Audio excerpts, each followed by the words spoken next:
உலகிடையே மற்ற ஞானிகளுக்கும் இவருக்கும் மிகப்பெரிய ஒரு வேறுபாடு என்ன என்று பார்ப்போமேயானால், இதற்கு முன்பு வந்த ஞானிகள் எல்லாம் சொன்ன மரணமிலா தன்மையை, சாகா நிலையை தான் பெற்றுக்கொண்டார்கள்.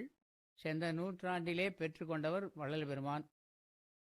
நமக்கு தெரியாமலே ஆனவர்கள் யாராவது இருக்கலாம்.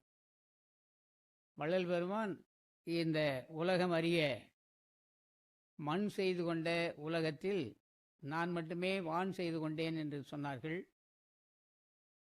வான் செய்து கொள்வது என்றால் மனிதர்களாக பிறந்த நானும் நீங்களும் என்றாவது ஒரு நாள் இறப்பு மரணம் உண்டு. இந்த உடலை விட்டு விடுவோம். இந்த உயிர் சென்றுவிடும். இந்த உயிர் சென்றால் என்ன ஆகும்? வள்ளல் பெருமானே எழுதி அருளியிருக்கின்றார்கள். இந்த உடலிலே ஆன்மா என்ற ஒரு பகுதி உண்டு. அந்த ஆன்மாவிலே இந்த வாழ்க்கை பயணத்தில் நாம் பிறந்ததிலிருந்து இறக்கும் வரை என்ன காரியங்கள் செய்திருந்தாலும் அத்தனையும் அதிலே பதிவாகிவிடும். அந்த பதிவோடு செய்த பாவ புண்ணியங்களுக்கேற்ப பிறவி கொடுக்கப்படுவதாக வள்ளல் பெருமான் எழுதி அருளியிருக்கின்றார்கள்.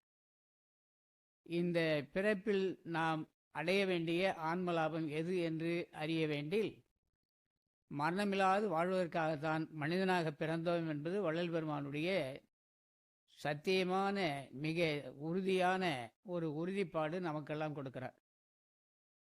இந்த பிறப்பில்தானே சாகா நிலையை அடைய முடியும். இந்த பிறப்பில்தான் மிக உயர்ந்த பிறப்பு.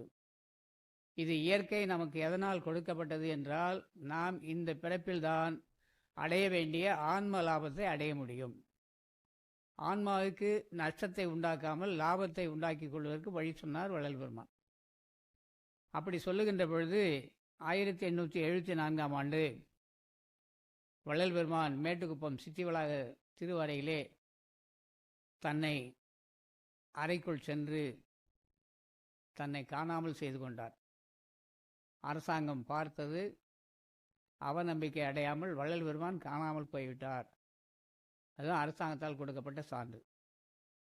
நமக்கெல்லாம் பிறப்பு பதிவேடு உண்டு, இறப்பு பதிவேடு உண்டு. டெத் சர்டிஃபிகேட், பர்த் சர்டிஃபிகேட் சொல்லுவாங்க.